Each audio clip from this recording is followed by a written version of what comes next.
Today, I'm going to talk about one of the most, if not, in my opinion, the most important skill a human can develop over their entire lives. Not just for their life, because remember, your OCD and your life are one and the same. A lot of people, this is why I talk about this in my calls. There's no such thing as, this is my OCD. That's already setting you up for failure. Looking for that line in the sand, you're just handling it from a belief and behavior standpoint and then going forward.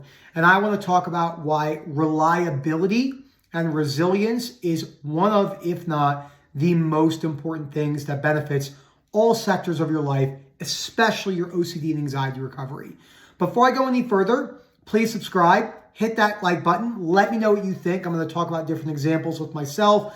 I'm going to talk about my favorite book more so than the Ellis books are the most important books when it comes to beliefs and things. But this is just my favorite book, The Power of Habit. I've read this book 3 or 4 times over the years. It's just a terrific book to show me and other people why people do what they do, because we really are a collection of habits. Most of them are even subconscious until we bring them to awareness. And Phil at OCD Recovery is how you get in contact with us. Come to a one-to-one session. They're very detailed with great notes, or a webinar where the camaraderie in the community is really fun. So when I'm working with someone, one of the first things I'm looking for is how well their reliability is with other things in their life. So everyone jumps on the calls and they say, let's break down self-harm. Let's break down POCD. And we do that. I go into the fears, talk about rejection, self-rejection, breaking down unconditional acceptance. But I say, what's actually it's not even fully in your control, but semi in your control right now are your daily habits and how you're showing up with reliability to meetings, maybe in your work, to obligations. Are you always late? If you are, do you apologize? Not in the sense that you need to, but just keeping yourself accountable. And then, there's different terms for this. I like to use accountability. I like to use reliability, which is synonymous with high resilience. I was listening to a really great speech that someone sent me. It was just a clip. I can't remember his name, what company he owns, but it was like net worth $88 billion. And he was saying that he hires a lot of people from Dartmouth, Harvard, Yale, Oxford, the big Ivy League schools to come work in this business, obviously for resource. And I'm assuming if you're worth $90 billion, your company's probably worth a lot. So they have the outsources. And it's not that everyone is like that from this, but he said these people have been told they're the best. They're great at everything. They have high expectations. But high expectations, he said, what he notices comes with low resilience. They show up and they don't want to go to the meetings in the morning that they don't want to show up for, or do the grunt work. When you're starting out in life, if you actually want success some point in your life, whether that's success of peace of mind, there's different levels of success. We'll use monetary success, fiscal success. Then you're going to have to, no other way to say it, lick the shit off the bottom of the pan for a long time in most careers. That's what I had to do when I built my healthcare business with my wife. I drove for Grubhub. If you're not in America, it's a food delivery company, every day from 6 to 8 o'clock, 9 o'clock at night. I worked at Red Robin, which is a restaurant chain here, doing service partner delivery as I built my business, as I was making videos for Rob.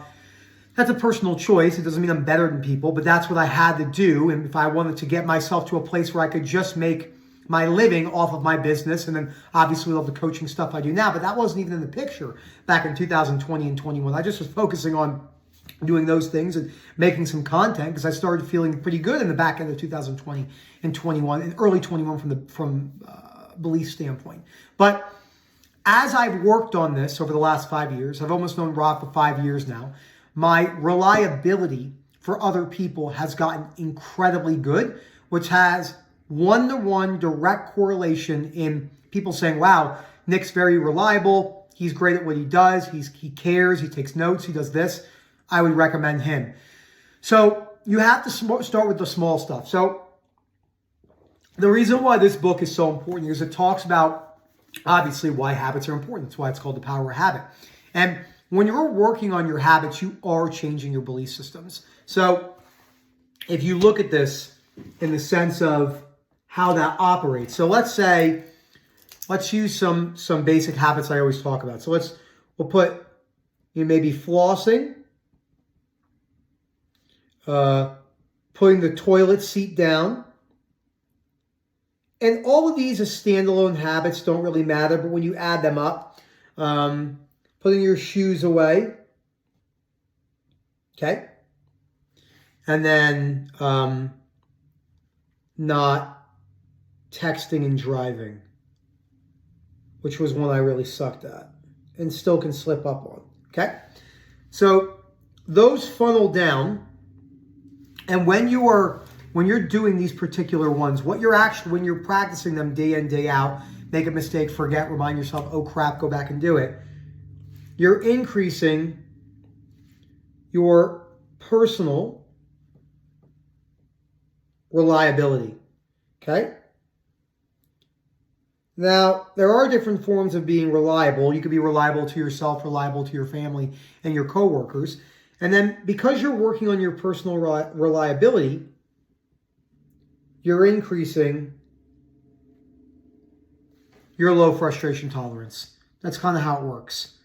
So those things, you're working on reliability, okay, right there, and then you're increasing your low frustration tolerance. And then by increasing your low frustration tolerance, you are changing. So you're changing fear of fear.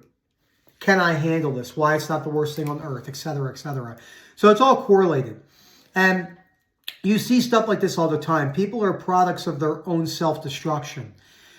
Because it's easy to think that being reliable to yourself isn't that important because no one's around, no one's seeing you, you're at the house, you're in your comfy pajamas, eating chips, watching Netflix, and those days are great, but too much of that can really become a problem. And reliability at the workplace. So let's say someone's really struggling with a promotion at work for various different reasons. It's not just this one thing. And then we look at what are their habits at work. Maybe they're showing up late.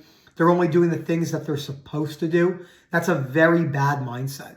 I'm going to do the bare minimum because that's what I'm paid for. There's nothing wrong with that per se, but it's not really going to get you what you want in your life. From the very beginning of any business I've ever been in, especially with the healthcare company with my wife, I said, business is all about doing a lot of things you don't see fruition for and you don't get paid for off the bat or at all. But they can increase revenue and sales in the long run, depending on what you're doing. So that type of reliability is really important. So in my chiro practice, and I'm working with our employees, whether it's a chiropractor or a massage therapist or someone that does our billing and calls to the different insurance companies. We have problems like that, which Erica handles a lot of that now, but I'm definitely involved in that. But those type of reliabilities to the people that work for you, that's another myth. Let's talk about that. Well, I want to work for myself. Well, you're not actually working for yourself. You're working for your employees and your contractors. You are their slave in some sense, in a theoretical way, because if you don't take care of them, if you don't help them, if you don't teach them, if you don't mentor them, if you don't show compassion, they're not going to want to work for you, and they're just going to fuck off. Like they won't want to be with you because the way that we live today, it's a very different world. Work environment and company culture is very important. That's why Simon Sinek, which I've read, his book Leaders Eat Last, which is a terrific book, and he does a lot of corporate stuff and talking about structure. This is where personal reliability comes in from the business owner. Now, when it comes to OCD recovery, when you're working on your reliability in doing the homework, in reading the books, in doing your journaling about your disputing, learning the ins and outs of OCD recovery, that adds up into you being reliable in other areas of your life, okay? How the way you show up. You know how many people that I work with that struggle with dating and having a partner, when I sit down with them and talk to them about their habits in their relationship, we talk about reliability. And I was on the phone with someone yesterday. We were texting. They're going to watch this and laugh because it's someone I coach for a while. And they were supposed to go on a date. The person didn't show up and then messaged them the last day and said, oh, yeah, the next day, didn't apologize. Oh, I'm just not feeling well. That is a horrendous habit. If that's a habit you have, the rest of your life is more than likely fucked. I've been saying this forever. The better you get at what we do, because we're just around it, it's part of the job, and you see people's beliefs and you go through them, I have a pretty good guess of what someone's life looks like 90 seconds into a phone call. By their tone, how they're speaking, not just because they're stuck. How they say things, do they have any positivity in their tone, which is obviously it's skewed because you're working with OCD sufferers, but even my non-OCD sufferer acquaintances and friends and people I meet at parties and gatherings and on vacations, you can just see something as simple as not putting the weights back after you use them at the gym. Now, is there such thing as a lazy person? No, you can't be one action. That's why there's no such thing as good and bad people. Even if you commit a bunch of bad acts, it still can't define your personhood. It's impossible because you've been doing bad things your whole life. So it can't be a totality. But there are a lot of people who have a lot of lazy behavioral traits. So you act behaviorally lazy. That's just the truth. It's important to hear that. Not put your weights back at the gym. Not always trying to take shortcuts in your life and business. By the way, I did all these. Every single one of these I'm saying I did. Not keeping a decently nice workstation. Not taking care of your clothes. Not doing your laundry. Not making your bed. Not asking your partner how their day was when you don't want to do it. Not cleaning up your dishes in the sink. Eric and I, we go to sleep, no dishes in the sink. We go to sleep, none, zero, gone. We clean the air fryer, which I love, by the way. I found the air fryer about 3 months ago. It's the best thing ever happened, 2 months ago. And I love it. Yeah, about that time? Yeah, sure. Anyway, best thing ever. We clean all that. Do I want to clean the air fryer after we have, bratwurst sausages and there's oil all over the side at 9:20 at night when I know I have to go upstairs and moderate and do notes for my business and get up at 4:40 in the morning? Fuck no, I don't want to do it at all. But I don't mind that because I look at the bigger picture.